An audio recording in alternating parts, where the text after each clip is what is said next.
1886లో America దేశంలోని Chicago పట్టణంలో జరుగుతున్నటువంటి కార్మిక సమ్మెలో కార్మికులపై ఆ రోజు ఉన్నటువంటి ప్రభుత్వము కాల్పులు జరిపి 8 మంది కార్మికుల ప్రాణాలు పొట్టలో పెట్టుకున్నది. మరి ఆ రోజు వారి నెత్తుని మరకలతోటి తడిసినటువంటి గుడ్డలతోటి ఎర్ర జెండా ఎగురవేసి మన కార్మికుల ఐక్యత దినోత్సవాన్ని చాటి చెప్పినటువంటి అమరవీరులు ఆ రోజు 8 మంది.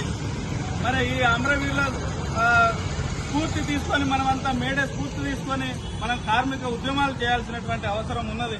మరి ఈరోజు దేశంలో జరుగుతుంది కార్మిక చట్టాలను 29 చట్టాలను రద్దు చేసి ఈరోజు కార్మికుల హక్కులను కాలరాస్తున్నాయి ప్రభుత్వాలు.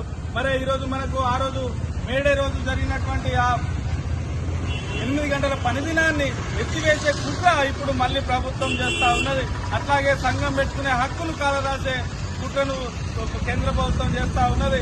అట్లాగే అనేక కార్మిక హక్కులను చట్టాలన్నింటినీ నిర్వీర్యం చేస్తూ 4 లేబర్ కోడ్లను కూడా తీసుకొచ్చింది.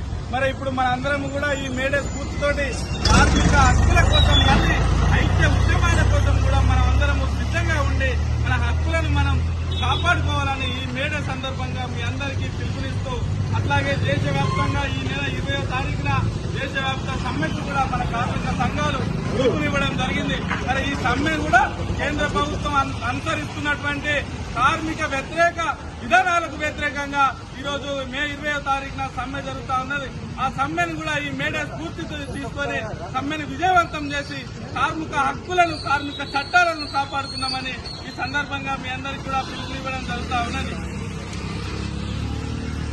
కార్మికుల ఐక్యత, కార్మికుల ఐక్యత, మేడే మేడే మేడే